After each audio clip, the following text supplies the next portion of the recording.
પાટણ જિલ્લાના રાધનપુર સાંતલપુર તાલુકામાં છેલ્લા 24 કલાકથી અનાધાર પડી રહેલા વરસાદથી અનેક ગામોમાં પાણી ભરાયા છે અને બેટમાં ફેરવાયા છે। બંને તાલુકામાં છેલ્લા 3 દિવસમાં 14 ઇંચથી વધુ વરસાદ પડતા ગ્રામ્ય વિસ્તારોના તળાવો ઓવરફ્લો થતા જળપ્રલય જેવી સ્થિતિ સર્જાઈ છે અને કેડથી છાતી સુધીના પાણી ફરતા થતા લોકોને સલામત સ્થળે ખસેડવામાં આવી રહ્યા છે।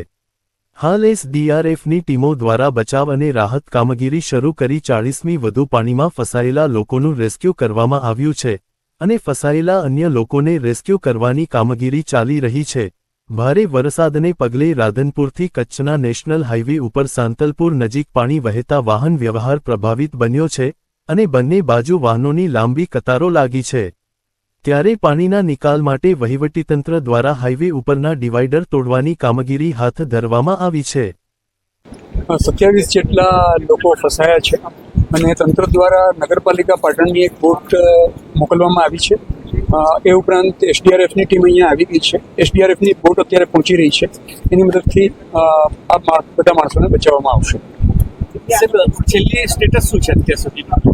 અત્યારે સ્ટેટસ એ છે કે અંદર જે બોટ ગઈ છે એ લોકો ત્યાંથી સેફ કરી અને આગળ ઉપર ઊંચાણવાળા વિસ્તારની અંદર લોકોને મોકલી આપશે। એક મહિલા 1 દિવસની બાળકી છે એ લોકોને બચાવવામાં આવી ગયા છે, એ લોકો બચી ગયા છે। એ લોકોને એ સિવાય બકુતરાની અંદર 4 લોકો હતા, એ લોકોને બચાવવામાં આવેલા છે। ઉપરાંત આજ સવારથી લઈને અત્યાર સુધીમાં 21 જેટલા લોકોને બચાવવામાં આવેલા છે। ખાસ કરીને પાટણ જિલ્લા જે સાંતલપુર છે હાઈવે માર્ગ પણ પ્રભાવિત બનવા પામે છે, વાહન ચાલકો મુશ્કેલી વેઠી રહ્યા છે, એના માટે તંત્ર દ્વારા કોઈ કાર્યવાહી? તંત્ર દ્વારા સતત ટ્રાફિક નિયંત્રણ અને પાણીનો ઝડપથી નિકાલ થાય એના માટે પ્રયત્નો કરવામાં આવી રહ્યા છે અને ટૂંક સમયમાં આ પરિસ્થિતિમાંથી બહાર આવશે। કલ્યાણા ગામમાં પણ કહી કે વહીવટીતંત્ર હજુ સુધી પહોંચ્યું નથી, લોકો હજી પાણીમાં ગરકાવ છે, એના માટે કોઈ કાર્યવાહી? કલ્યાણા ગામમાંથી બચાવ કરી દેવામાં આવેલો છે। સીધાડામાં પણ સાહેબ કોઈ હજુ પહોંચ્યું નથી નહીં, તમામ ગામોએથી બચાવ કરી દેવામાં આવેલો છે।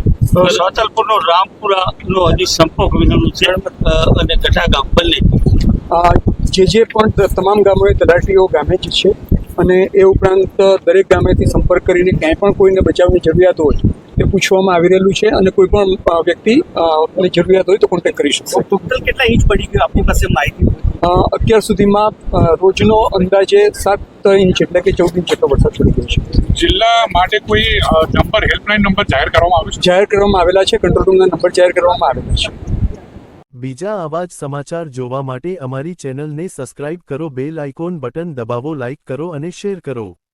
બેલ આઇકોન બટન દબાવો, લાઇક કરો અને શેર કરો।